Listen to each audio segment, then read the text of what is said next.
अस्सलाम वालेकुम एवरीवन, मैं हूं मोहम्मद तलहा। आप लोग देख रहे हैं तलहा स्पेस एकेडमी। आज फर्स्ट ईयर फिज़िक्स के एमसीक्यूज़ की प्रैक्टिस की बारी है और सेलेक्ट किया है आज मैंने अनीस हुसैन कोचिंग क्लासेस के कॉम्प्रिहेंसिव एग्जामिनेशन जो कि 2021 में हुआ है उसके पेपर को। अच्छे एमसीक्यूज़ हैं और इंशाल्लाह इससे आप लोगों को बहुत फ़ायदा होगा और ये आप लोग समझ ही जाओगे वीडियो के ख़त्म होने तक। ठीक है जी, तो स्टार्ट करते हैं। Solution, choose the correct answer हमें करना है। Electromagnetic wave consist of oscillatory electric and magnetic field, both fields are. अच्छा, एक बात पहले ही बता दूं, हाईलाइट जो मैं करूंगा वो एक डिफरेंट कलर से कर दूंगा क्योंकि ये मेरे पास जो डॉक्यूमेंट आया ना तो ऑलरेडी हाईलाइट हुआ हुआ था। तो मे बी अगर किसी आंसर के अंदर डिफरेंस हुआ तो वो मैं हाईलाइट कर दूंगा डिफरेंट कलर से ना। तो मेरी जो हाईलाइटिंग होगी वो आपको डिफरेंट नज़र आएगी, येलो नहीं होगी। ठीक है, पहले ही बता रहा हूँ, मिस्टेक्स के चांसेस होते हैं। अच्छा, इलेक्ट्रोमैग्नेटिक वेव जो कंसिस्ट करती हैं oscillatory electric and magnetic field, तो बोथ फील्ड्स वो कैसे होती हैं। तो एक्चुअली अगर आप वेव को याद करो तो वेव जो है ना कुछ इस किस्म की होती हैं, इलेक्ट्रिक और मैग्नेटिक फील्ड। ई से इलेक्ट्रिक फील्ड नज़र आ रही है जो कि एक्स और वाई एक्सिस के अंदर ट्रैवल कर रही है, ब्लू वाली ना। और जो मैग्नेटिक फील्ड है वो एक्स और जेड में ट्रैवल कर रही है। यानी कि ये तो मैंने बनाया हुआ है ना सिर्फ, वरना अगर कोई वेव ट्रैवल कर रही हो जेड एक्सिस में तो वो हमारे या जो आप मोबाइल पे या लैपटॉप जैसे भी देख रहे हो तो उसके स्क्रीन से बाहर या अंदर की तरफ जा रही होगी। तो एक्चुअली देखो तो ये हमेशा हमेशा एक दूसरे के साथ 90 डिग्रीज एंगल बनाते हैं। इस वजह से हम ये कहेंगे कि जो ये वेव्स होती हैं वो एक दूसरे के क्या होती हैं, ये होती हैं एक दूसरे के परपेंडिकुलर। ठीक है ना, ग्रीन से मैं हाईलाइट कर रहा हूँ, जो मेरी हाईलाइटिंग है वो ग्रीन है। The dimension of angular momentum is, angular momentum की डायमेंशन फाइंड करके देख लेते हैं। क्वेश्चन नंबर 2, एंगुलर मोमेंटम का फॉर्मूला होता है L is equal to M V R. M की डायमेंशन m, वेलोसिटी की dimension L T minus one और रेडियस की डायमेंशन होती है l क्योंकि वो लेंथ है। तो आंसर होगा M L square T minus one, M L square T minus one, M L square T minus one, ये सही है, करेक्ट है बिल्कुल। Question number 3, if a man goes to the height equal to the radius of earth from the surface, his weight relative to that on earth would be. Weight कितना हो जाएगा, wait depend करता है value of जी पर, तो सब कुछ depend करेगा कि वैल्यू ऑफ जी कितनी हो जाएगी और वो शख्स कितना ऊपर जा रहा है, जितना कि अर्थ का रेडियस है सरफेस से और उतना ऊपर जा रहा है। यानी कि अगर मैं बनाऊँ फिगर, तो अगर मिसाल के तौर पे ये अर्थ है तो जितना अर्थ का रेडियस है वो शख्स उतना ही और ऊपर जा रहा है। यानी कि पहले जो उसका डिस्टेंस था from the centre of earth, पहले जो डिस्टेंस था वो capital G M E over R E था, ये फार्मूला इस्तेमाल होता है। लेकिन अब उसका जो टोटल डिस्टेंस हो गया है वो 2RE के बराबर हो गया है।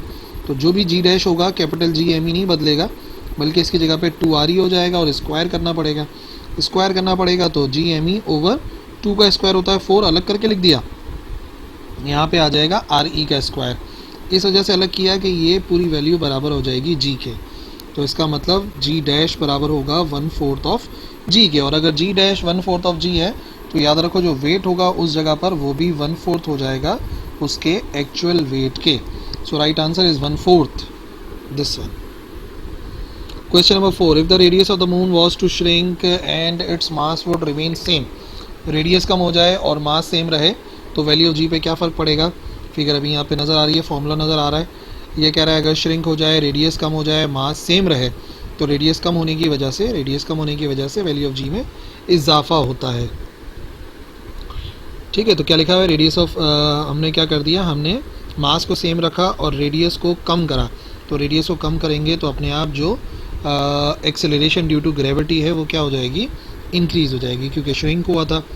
If the Bob of simple vibrating simple pendulum is detached from its mean position से डिटैच हो जाए मूव होने के दौरान, तो पाथ कैसे होगा उस बॉब का जो कि सिंपल पेंडुलम में जुड़ा हुआ था। तो एक्चुअली वो पैराबोलिक ही होगा, बिल्कुल जैसे प्रोजेक्टाइल मोशन में होता है, बिल्कुल वैसे ही होगा। मैं समझाता हूँ और बात।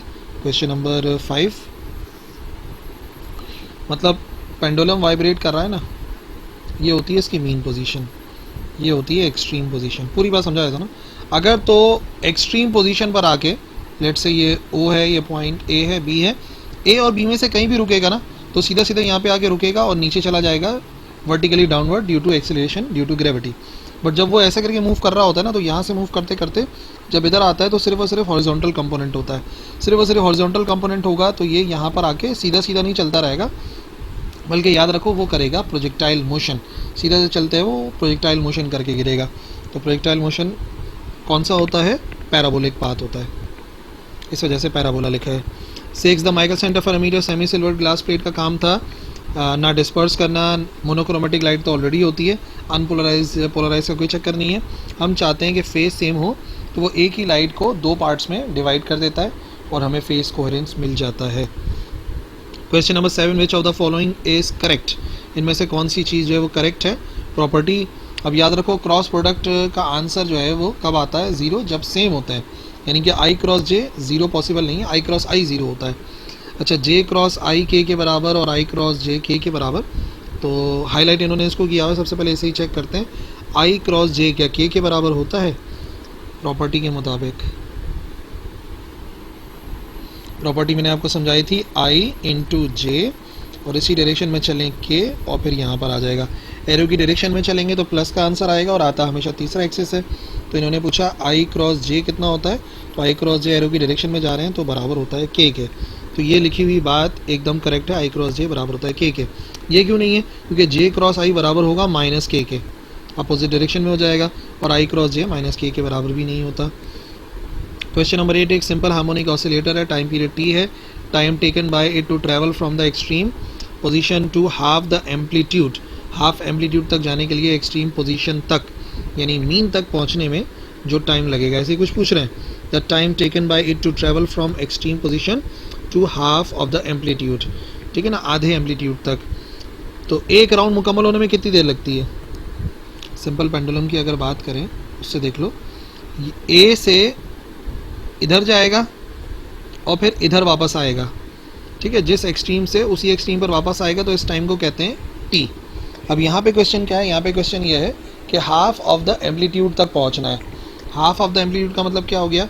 यहाँ से एम्पलीट्यूड कितना, एम्पलीट्यूड कहते हैं इस वाले डिस्टेंस को, ये कहलाता है एम्पलीट्यूड। अब ये कह रहे हैं कहाँ से कहाँ तक आने में कितना टाइम लग रहा है। इन्होंने कहा कि the time taken by it to travel from extreme position to half of the amplitude, extreme से हाफ ऑफ द एम्पलीट्यूड, मतलब कि अगर यहाँ से जा रहा है तो ये होता है इसका हाफ ऑफ एम्पलीट्यूड। यहाँ तक आने में कितना टाइम लगेगा ये आपको बताना है। एक बात देखो, यहाँ से यहाँ तक जाने में टी टाइम लगा है ना, यहाँ से यहाँ तक जाने में कितना टाइम लग रहा है? टी टाइम लग रहा है ना, मतलब अगर वापस आ जाए तो टी हो जाएगा। सिर्फ एक मरतबा जाने में टाइम लगेगा टी का हाफ, और टी का हाफ भी अगर यहाँ से लेके यहाँ तक करें तो वो हो जाएगा टी ओवर 4, ठीक है ना, उसका भी आधा, सिर्फ यहाँ से लेके यहाँ तक टी ओवर 4 लगेगा, और ये तो उसका भी आधा है, तो टी डिवाइडेड बाय 8। समझ गए मेरी बात? पूरा जाकर वापस आना टी होता है, तो सिर्फ जाना जाना टी हाफ हो जाएगा, और जानते हुए आधा हो जाएगा। अगर मीन पोजीशन तक आए तो टी बाय 4 होगा, और यहाँ पे तो उसका भी आधा कह रहे हैं तो टी बाय 8 होगा। इस वजह से राइट आंसर यहाँ पे होगा टी बाय 8। क्वेश्चन नंबर 9, के डॉट आई क्रॉस जे, ठीक है, आई क्रॉस जे तो ऑलरेडी हम लोग फाइंड कर चुके हैं, आई क्रॉस जे हम लोग फाइंड कर चुके हैं। आई क्रॉस जे बराबर होता है के। अब लिखा हुआ है के डॉट के कितना होगा, तो के डॉट के बराबर होता है 1 के, डॉट प्रोडक्ट का आंसर 1 आता है। सेम के डॉट के बराबर होगा 1 के। Question number 10, which of the following is the dimension of force, force की डायमेंशन -2 होती है। सीधा सीधा क्या इसको सॉल्व करना है, F = ma से मालूम कर सकते हो। इन ऐसा unit of thermodynamic temperature is kelvin, temperature का जो SI यूनिट है एब्सोल्यूट टेम्परेचर का वो है kelvin. Question number 12, the dash wrote the book Al Manazir, किताबुल मनाजिर मंजर से याद रखना है, देखने से ताल्लुक़ रखता है, देखने से ताल्लुक़ ऑप्टिक्स, और ऑप्टिक्स में जो सारा का सारा काम था वो था इब्नुल हैशम, या उसको इंग्लिश में इब्नुल हैतम भी लिखा जाता है। Question number 13, a vector which specifies the direction, एक वेक्टर ऐसा होता है जिसका काम होता है डायरेक्शन को शो करना, और उस वेक्टर को यूनिट वेक्टर कहते हैं, जिसका मैग्नीट्यूड तो 1 होता है लेकिन उसका काम होता है किसी दूसरे वेक्टर की डायरेक्शन को जाहिर करना, जैसे कि फॉर एग्जांपल IJK जाहिर करते हैं। Velocity of sound calculated by Newton's formula was, Newton के फार्मूले से जो स्पीड ऑफ साउंड निकली थी वो 280 निकली थी, और वो आप लोग खुद भी कैलकुलेट कर सकते हो। ये है हमारा क्वेश्चन नंबर 14। मैं फार्मूला बताता हूँ। जो Newton's formula for the speed of sound था वो था P/ρ, ठीक है ना। P एटमॉस्फेरिक प्रेशर है, एटमॉस्फेरिक प्रेशर 1.01 10⁵ पास्कल के बराबर होता है, और डेंसिटी ऑफ गैस 1.2 किलोग्राम पर मीटर क्यूब था, ठीक है ना। तो इसको आप लोग वैल्यूज़ पुट करके यहाँ पे कैलकुलेट भी कर सकते हो, 280 समथिंग आंसर आएगा, 281 भी आ जाए। तो न्यूटन के फॉर्मूले में ये ख़राबी थी, ये गलत आंसर आ रहा था। Question number 15, intensity of sound is the dash transmitted normally per second per unit area amount of energy. Intensity का मतलब ये होता है कि per unit area per unit time कितनी एनर्जी ट्रांसफ़र हो रही है, चाहे वो साउंड के थ्रू हो, लाइट के through. Question number 14, loudness is directly proportional, ये वेबर फ्रेशनर लॉ है। वेबर फ्रेशनर लॉ के मुताबिक, question number 16, Weber Fechner law के मुताबिक जो लाउडनेस है वो प्रोपोर्शनल होती है to the logarithm of intensity. Logarithm आना ज़रूरी है, लॉग आना ज़रूरी है, क्योंकि ये लोगैरिथम के लिहाज से फ़र्क आ रहा था ना, पावर ऑफ 10 के लिहाज से, इस वजह से आंसर आ जाएगा logarithm. The bending of light due to obstacle is the simple definition of diffraction, diffraction की डेफिनेशन है। Question number 18, a plate with number of tiny holes और थिन लाइंस, उसे हम ग्रेटिंग कहते हैं। उर्दू में इसको जाली कहते हैं, जैसे पतली पतली लाइनें सी हों या सुराख हों, उसे जाली कहते हैं उर्दू में। ग्रेटिंग का उर्दू में ट्रांसलेशन जाली ही है। क्वेश्चन नंबर 19, इफ़, पता नहीं इसमें क्या लिखा हुआ है, ये कुछ अजीब सा लिखा हुआ है ना, मतलब प्रिंटिंग का कुछ मसला है, वो जब कन्वर्ट किया होगा PDF में तो कुछ सिंबल्स आते नहीं है, लेकिन बहरहाल इसको हम लोग नहीं सॉल्व कर रहे। Question number 20, if a body moves with uniform velocity then the distance time graph is. अगर कोई बॉडी मूव करती है यूनिफॉर्म वेलोसिटी के साथ, तो जो डिस्टेंस टाइम ग्राफ होता है वो बराबर होता है एक स्ट्रेट लाइन के, क्योंकि वक्त के बराबर हिस्सों में एक जैसा फासला तय हो रहा होता है। वक्त के बराबर हिस्सों में अगर एक जैसा फासला तय हो रहा होगा तो वेलोसिटी टाइम ग्राफ तो स्ट्रेट लाइन बनेगा ना, ठीक है ना। ये कह रहे हैं कि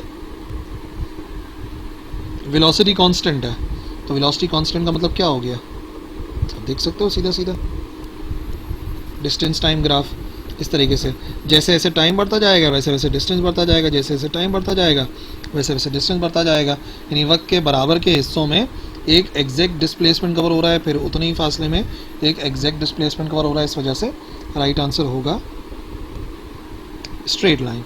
इन कंपाउंड माइक्रोस्कोप, कंपाउंड माइक्रोस्कोप के अंदर जो आईपीस है वो काम करती है एज अ मैग्नीफाइंग ग्लास, और जो ऑब्जेक्टिव है वो काम करता है एज अ सिंपल लेंस। तो दोनों किस्म के मल्टीपल चॉइस क्वेश्चन आ सकते हैं। Question number 22, velocity of sound increases with the increase in temperature. Temperature बढ़ाने से वेलोसिटी ऑफ साउंड बढ़ती है, और उसकी पहचान है हमारा सिंपल सा फार्मूला, V प्रोपोर्शनल होता है √T के। ये फार्मूला ड्राइव करते हैं हम लोग और यूज़ भी करते हैं।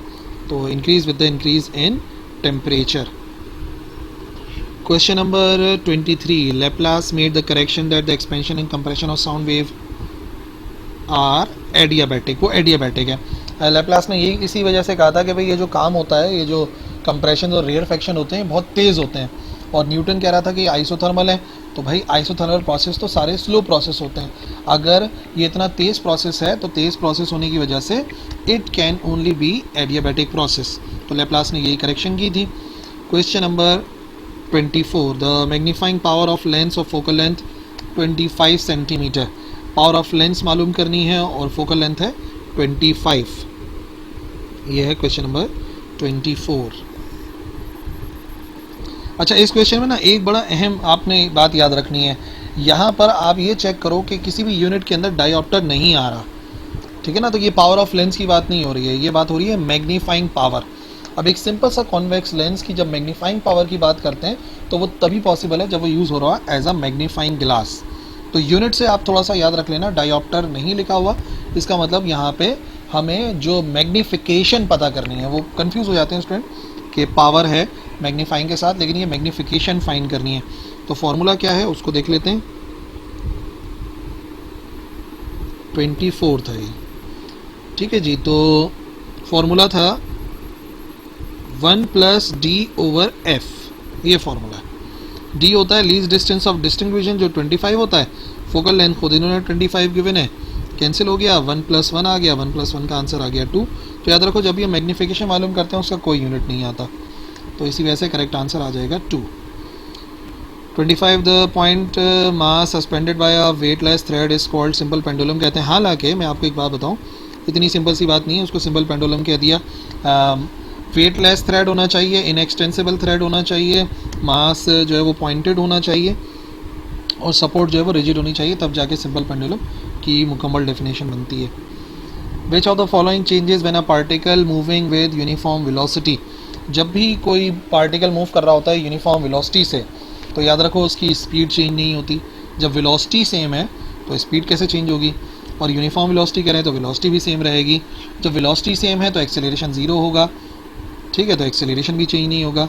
हाँ, उसकी पोजीशन ज़रूर बदलती रहेगी। जब वो मूव कर रहा है तो पोजीशन बदलती रहेगी, तो ओरिजिन से उसका फासला, जिसे पोजीशन वेक्टर कहते हैं, वो चेंज होता रहेगा।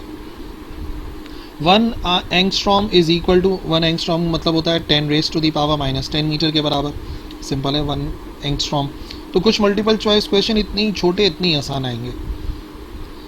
28 इन डैश इंटरफेरेंस एम्पलीट्यूड और रिजल्टेंट वेव डिक्रीजेस। कौन सा इंटरफेरेंस में जो रिजल्टेंट वेव होती है वो छोटी बनती है, वो डिक्रीज हो जाती है, तो याद रखिए उसे कहते हैं डिस्ट्रक्टिव इंटरफेरेंस। और अगर रिजल्टेंट वेव बड़ी बनती तो हम कहते हैं कंस्ट्रक्टिव, यानी कि तामीरी तदाखुल हो रहा है। अच्छा जी 29 if the force acting on a body is double then the acceleration become. किसी बॉडी के ऊपर अप्लाई होने वाली फोर्स डबल हो जाएगी तो एक्सेलरेशन भी डबल ही हो जाएगी। F is equal to ma। 30 the path at which the projectile moves is called. Projectile की ट्रेजेक्ट्री कहते हैं way of galaxy. Interesting option, way of galaxy. अच्छा बहरहाल प्रोजेक्टाइल मोशन को ट्रेजेक्ट्री कहा जाता है। The relation between radians and degrees.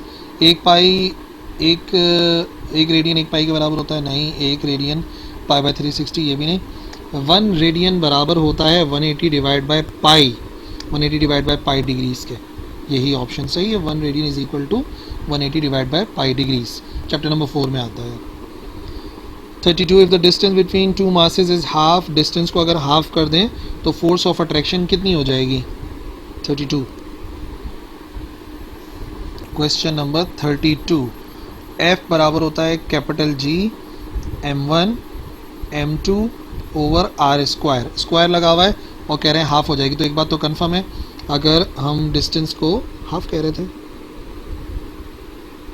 Half, ठीक है, तो अगर हाफ कह रहे हैं तो इसका मतलब हम इसे कम कर रहे हैं तो फोर्स को बढ़ना चाहिए। लेकिन क्योंकि स्क्वायर लगा हुआ है तो अगर हाफ करेंगे तो हाफ का स्क्वायर हो जाएगा 1/4 और 1/4 का रेसिप्रोकल करके फोर्स हो जाएगी 4 times. Question number 33. Intensity level of two sound having intensities I and I naught, तो K log I divided by I naught, ठीक है ना, ये फॉर्मूला इस्तेमाल होता है I divided by I naught। 34. Pitch depends on. Pitch depend करती है सिर्फ सिर्फ फ्रीक्वेंसी के ऊपर, ठीक है ना, ये हमने पढ़ा था। हाँ, लाउडनेस इंटेंसिटी वगैरह पे डिपेंड कर रही होती है, लेकिन पिच डिपेंड करती है फ्रीक्वेंसी पे। फ्रीक्वेंसी ज़्यादा तो पिच ज़्यादा। पिच का मतलब, पिच ज़्यादा होने का मतलब आवाज़ पतली हो जाएगी, और अगर फ्रीक्वेंसी कम तो पिच कम। पिच कम होने का मतलब हो गया आवाज़ भारी हो जाएगी। 35 the unit of momentum are the same of impulse. Impulse की डेफिनेशन होती है change of momentum. Change of momentum को इम्पल्स कहते हैं, तो जाहिर सी बात है दोनों के यूनिट भी तो सेम ही होंगे, वरना फोर्स का मोमेंटम का अलग यूनिट है, टॉर्क और मोमेंटम का अलग यूनिट है, मोमेंट ऑफ इनर्शिया और मोमेंटम का अलग यूनिट है। कानून अल मसूदी वॉज रिटन बाय अल बैरूनी, ठीक है। अल कानून अल मसूदी जो है वो बेसिकली अल बैरूनी की किताब का नाम है। The relation for constructive interference in X ray diffraction is known as Bragg's law. Bragg's law कहलाता है m lambda is equal to 2d sine theta. 38 जब ऑब्जेक्ट को रखा जाता है 2f पर in front of convex lens तो image ही बनता है एट 2f, और ये फोटोकॉपी वाली प्रॉपर्टी है। फोटोकॉपी वाली प्रॉपर्टी से मैंने आपको समझाया था कि फोटोकॉपी मशीन के अंदर जो ऑब्जेक्ट रखा जाता है, जो पेपर रखा जाता है, वो एट 2f रखा जाता है और उसका इमेज भी 2f पर ही बनता है, इस वजह से बराबर बनता है। A convex lens forms a virtual image if the object is placed at. Convex lens से वर्चुअल इमेज तब बनता है जब हम ऑब्जेक्ट को करीब ले आते हैं, ठीक है ना, और वो कितना करीब हो जाएगा कि फोकस के अंदर आ जाए, बिटवीन एफ एंड लेंस, ठीक है ना। अगर हम किसी भी ऑब्जेक्ट को कॉन्वेक्स लेंस के इतने करीब ले जाएं कि फोकल लेंथ के अंदर ले जाएं, फोकस के अंदर आ जाए, तब जाके आप देखोगे तो वो इमेज बनाता है वर्चुअल। क्वेश्चन नंबर ये आ गया हमारे पास 40। इफ़ कोई वेक्टर है a1i a2j और b1i b2j और ये नॉन पैरेलल हैं, तो जो डायरेक्शन होगी इनके क्रॉस प्रोडक्ट की ना, a cross b, a cross b लिखने चाह रहे हैं, इधर भी ऐसे लिखा हुआ है। तो a क्रॉस b जो है, अगर ये आ रहा है x एक्सिस में क्योंकि i आ रहा है ये भी एक्स और वाई एक्सिस में है ना, क्योंकि आई और जे आ रहा है, यहाँ पे भी आई और जे आ रहा है, इसका मतलब दोनों एक्स एक्सिस और वाई एक्सिस के अंदर है। क्रॉस प्रोडक्ट का आंसर हमेशा थर्ड एक्सिस में आता है। वेक्टर ए एक्स और वाई में है, वेक्टर बी भी एक्स और वाई में है, तो इनका क्रॉस प्रोडक्ट बराबर इसका जो क्रॉस प्रोडक्ट है वो आएगा along Z axis. 41 the force on 10 kilogram mass is 25 newton, तो एक्सेलरेशन कितनी होगी? F is equal to ma। Question number 41, F बराबर होता है ma के। अब क्वेश्चन में क्या पूछा? क्वेश्चन ने पूछा मास 10 है और फोर्स 25 है। फोर्स 25 है, मास 10 है, एक्सेलरेशन कितनी होगी? a is equal to 25 divide by 10, 25 divide by 10 2.5 metre per second square, तो ये हो जाएगा 2.5 मीटर पर सेकेंड स्क्वायर। ये -2 हो गया, पर सेकेंड स्क्वायर हो सकता है।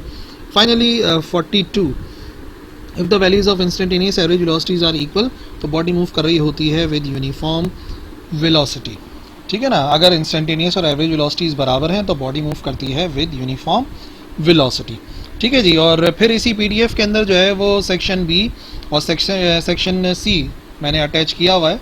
अगर उसको सॉल्व करना चाहो, कोई कन्फ्यूजन हो तो पूछ लेना, उसको अपलोड नहीं करेंगे।